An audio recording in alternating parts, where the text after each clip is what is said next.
처음에 진출했던 많은 기업들이 목표했던 거는 낮은 인건비 대비해서 생산성이 잘 나온다. 그런데 인건비가 자꾸 상승하고 있지 않냐. 그렇다면 베트남에서 어디로 이전할 거냐. 해외 시장에서 쉬운 시장은 없습니다. 인건비 상승은 예견됐던 일인 거예요. 단계별로 변화의 변곡점이 온다라고 이제 많이 보고 있거든요. 라이프 스타일의 변화가 오는 단계, 첫 번째 단계에 왔다라고. 자, 아세안 전문가 고려대 고영경 교수님과 함께하고 있습니다. 베트남 같은 경우에 지난해 우리나라 무역 수지 흑자 1위국 베트남. 네. 중국이 이제 좀 많이 떨어진 관계에서 이제 베트남밖에 안 남은 상황까지 돼버렸는데, 이 베트남이라는 나라 과연 어떻게 우리가 볼 수 있는 건가요? 베트남은 사실 굉장히 높은 성장률을 보여온 나라입니다. 지금 전 세계에서 이렇게 빨리 경제 성장을 한 나라들은 제일 중요한 건 뭐 이제 한국이 있죠. 네. 네, 그렇죠. 네. 그리고 지금 보면 뭐 그 표에서 나오는 것처럼 그 네. 대아세안 수출의 국별 추이를 보더라도 뭐 베트남이 굉장히 많은 포션을 차지를 하고 있고요. 와, 한 나라가 진짜 많이 차지하고 있네요. 네. 네. 그리고 한국에서도 이 사실은 무역 수지에 있어서 굉장히 유리한 지역을 차지하고 있는 것도 맞습니다. 그런데 이제 그 베트남에 대해서 우리가 너무 집중해서 진출한 부분도 없지 않아 있다라는 생각이 들어요. 그러니까요. 왜 이렇게 좀 아세안 국가가 분명히 10개의 나라가 있는데 네네. 베트남 비중이 저렇게 높을 정도로 왜 이렇게 베트남에 올인을 했을까요, 우리 같은 경우? 한국은 이제 일찍이 중국에 진출을 했다가 중국뿐만 아니라 좀 더 인건비가 싸고 일을 열심히 할 수 있는 우리랑 좀 정서적으로 그래도 맞는 나라라고 생각을 했던 게 베트남인 것 같아요. 그래서 먼저 일찍 진출했던 분들의 성공 사례가 좀 있었고 그걸 들은 많은 분들이 그 이후에도 이제 집중적으로 진출을 했죠. 그리고 이 베트남에서 우리가 좀 편리했던 점은 이렇게 앞서서 기업들이 나가다 보니까 우리 금융권들도 굉장히 같이 진출을 많이 했어요. 오, 예. 그 차이가 컸겠군요. 네. 그래서 뭔가 자금 조달이 좀 쉽다라든가 그리고 이미 이제 어느 정도 형성된 부분에서 지역 기반을 다지기도 좀 쉬웠고요. 그리고 무엇보다 중요한 건 베트남으로 진출했던 기업들은 문화적으로 한국과 베트남의 굉장히 유사성을 발견하는 분들이 많은 것 같아요. 그래서 베트남은 동남아가 아니라 거의 동북아에 가까운 국가다라고 생각하시는 분들도 많이 있습니다. 그래서 그런 점들이 베트남 진출을 좀 더 편리하게 생각하는 부분들도 분명히 있었다라고 보입니다. 베트남 관련해서 뭐 가짜 뉴스도 많고 약간 네. 좀 선동적인 그런 것도 되게 많은 그런 이유 중에 하나가 우리가 진출을 많이 해서 그런 거겠죠? 아니면 여기에 뭐 특징이 있어서 그럴까요? 어떨까요? 베트남 같은 경우에는 사실은 그 더이머이라고 해서 개혁 개방 경제 정책이 일어난 게 굉장히 늦죠. 늦다 보니까 사실은 그 당시에는 외국 기업들이 이렇게 앞다퉈서 들어가질 않았어요. 그러다 보니까 한국이나 일본이 좀 앞서서 들어간 사례가 되겠고요.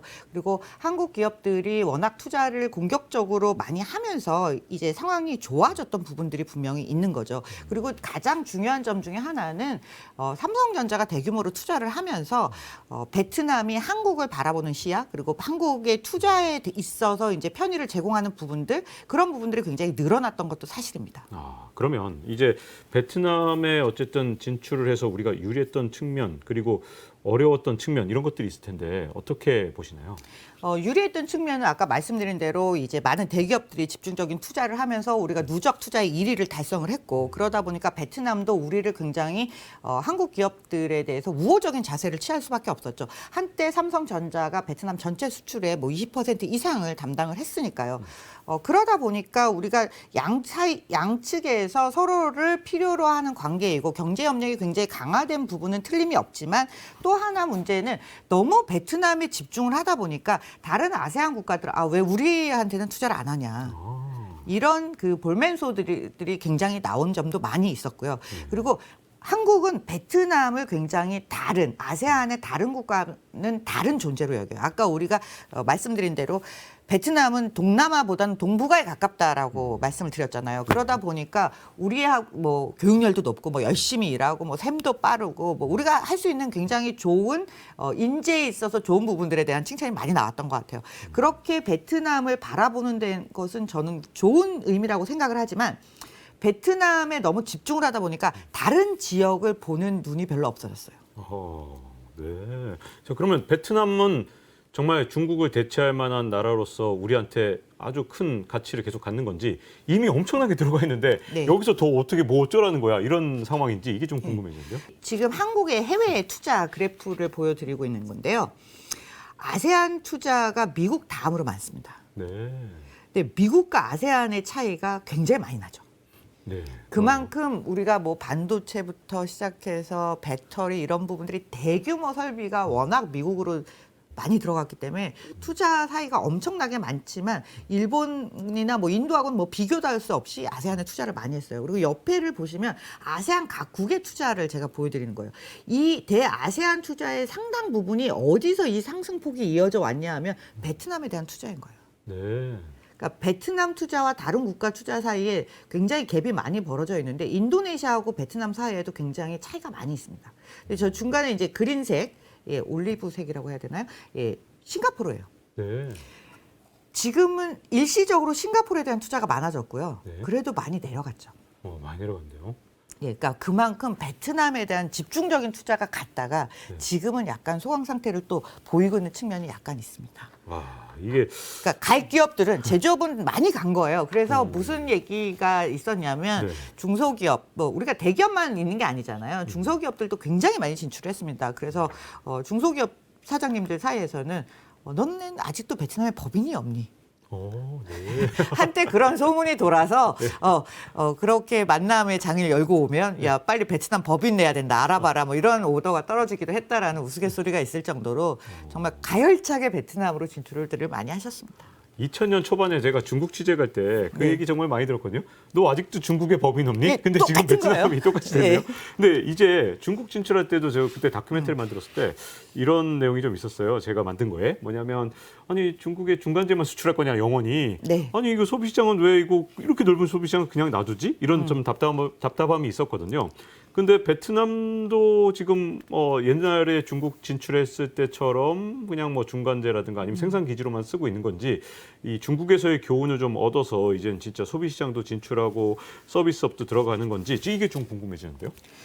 예, 지금 사실 제가 여쭤볼게요. 뭐 기자님이니까 당연히 아시겠지만 베트남의 1인당 GDP가 많을까요? 인도네시아의 1인당 GDP가 많을까요? 모르겠는데요. 베트남이 좀 더 많지 않을까요? 예, 한국의 대부분의 한국 사람들은 베트남의 GDP 1인당 GDP가 네. 인도네시아보다 훨씬 많다라고 생각하시는 분들이 많이 계세요. 네. 그런데 아직까지는 베트남 1인당 GDP는 인도네시아보다 낮습니다. 아 그렇군요. 네. 예. 베트남의 1인당 GDP의 상승 곡선이에요. 가파르게 상승을 하고 있죠. 네. 그런데 2010년, 10년 전이면 그때도 베트남에는 우리 기업이 엄청 많이 나가 있었어요. 그래도 이때가 아직 2,000달러가 안 됐습니다. 네. 이제 4,000달러를 2022년에 돌파하리라고 보고 있어요. 2022년 자료가 없는 게 아직 이제 공식 발표가 안 됐거든요. 네. 그래서 이제 4,000달러를 넘을 거라고 보고 있습니다. 그런데 4,000달러를 넘는다는 건 중국에서의 이제 1인당 GDP와 소매 판매 폭발력을 보시면 그때가 어느 정도 티핑 포인트가 왔다라고 보는 거예요. 그러니까 이제 좀 더 브랜드인 제품 더 많이 사고, 네. 뭐 중산층 자동차 사고, 집도 좀 꾸며보고. 뭐 네. 이런 시장들이 이제 4,000불, 5,000불, 7,000불, 뭐 10,000불 이렇게 해서 이제 단계별로 변화의 그 변곡점이 온다라고 이제 많이 보고 있거든요. 네. 그런데 이제 4,000불을 돌파하는 단계인 거죠. 그러다 보니까 과거보다 좀 더 소비 시장이 커지지 않겠냐. 예를 들면 예전에는 그냥 이유식 같은 것도 대충 뭐 그냥 먹였다라면 요즘은 좀 더 브랜드 있는 거. 그리고 펫 시장 같은 것도 굉장히 커지고 있거든요. 네. 동물 사료 같은 경우도 그냥 대충 주는 게 아니라 이제는 브랜드 있는 사료를 먹이고 싶은 사람들도 늘어나고요. 네. 그리고 아무래도 미자원 같은 것도 좀 더 많이 자주 가겠죠. 그리고 여성들 같은 경우는 좀 더 패션에 신경 쓰고 색조 화장을 좀 더 하게 되고 뭐 이런 식의 많은 생활, 라이프 스타일의 변화가 오는 단계 그 첫 번째 단계에 왔다라고 보니까 이제 소비 시장이 커질 것이다. 그래서 한국의 뭐 증권사, 투자회사가 이제 베트남 관련 세미나를 하면서 그 사례를 굉장히 강조하시더라고요. 베트남의 스타벅스 매장 수가 굉장히 많이 늘었다. 그러니까 그런 걸 이제 하나의 인덱스, 시그널로 보고 있는 거예요. 그래서 지금 소비 시장에 대한 이야기들을 많이 하고 있습니다. 네, 근데 소비 시장도 뭐 앞으로 확장될 거고 우리 뭐 그동안 진출 많이 해서 그 점은 참 베트남과 관계 잘 됐으면 좋겠는데, 근데 베트남이란 나라의 정치 체제는 과연 리스크 요인인지 아닌지, 그리고 중국과의 관계가 돈독해졌다 아니었다 뭐 좀 애매한 관계에 있더라고요. 이런 것들의 어떤 국제 정세하고는 어떤 관계가 있는지가 좀 궁금해지는데요.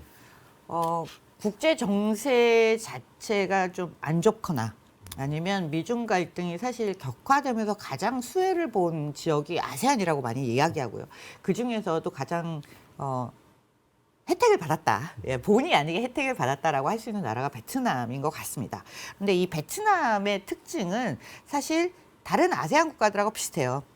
중국을 좋아하지 않죠. 중국하고 역사적으로 감정이 좋지도 않은 나라고 중국의 외교 정책에 휘둘리는 나라도 아니에요. 그렇지만 굳이 중국이 투자하겠다는데 안 받고 싶은 것 이유도 없습니다. 근데 이제 국경을 맞대고 있으니까 좀 다른 의미인데 중국의 남부하고 베트남의 북부와 뭐 캄보디아 태국까지 이어지는 이 경제권이 앞으로도 지금까지도 좋았고 앞으로도 더 잘 될 거라고 이야기를 하고 있거든요. 왜냐하면 그만큼 물품 이동이 많은 거예요.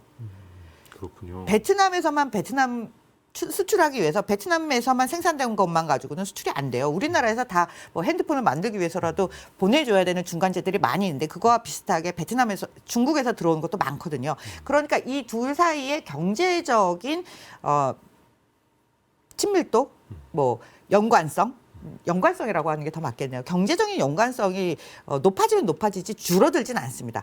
그렇지만 최대의 수출 상대는 어딥니까?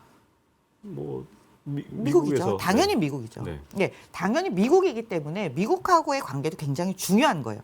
그런데 최근에 그 치단파 베트남 응우엔 수엄푹 네. 응우엔이라고 앞에 이렇게 성에 붙는 사람들이 굉장히 많아서 네. 끝까지 발음을 해드려야 돼요. 그래서 이 국가 주석이 사임을 했어요. 근데 네. 이분이 굉장히 친한파로 많이 알려져 있고 얼마 전 작년에 한국을 방문했을 때도 그 윤석열 대통령이랑 이제 막걸리 러브샷을 하신 분이죠. 근데 이분이 사임을 하게 된 이유가 와이프의 이제 사모님의 부정부패 연루 때문에 사임을 하게 됐단 말이에요. 국가 2위의 정치 지도자가 사임을 한 거예요. 그런데 지금의 1위 서기장 서열 1위라고 하는 응우엔 부종 공산당 서기장은 친중파로 좀 알려져 있어요. 네, 그렇더라고요. 예, 그래서 이 부분을 다들 걱정을 하시긴 하지만 지금 상황에서는 그들 사이 안에서 약간의 이제 이 집단 여기도 뭐 거의 엘리트 집단 지도 체제라고 할 수 있는데요. 예, 그 사이에서의 어떤 긴장감이 있기는 하지만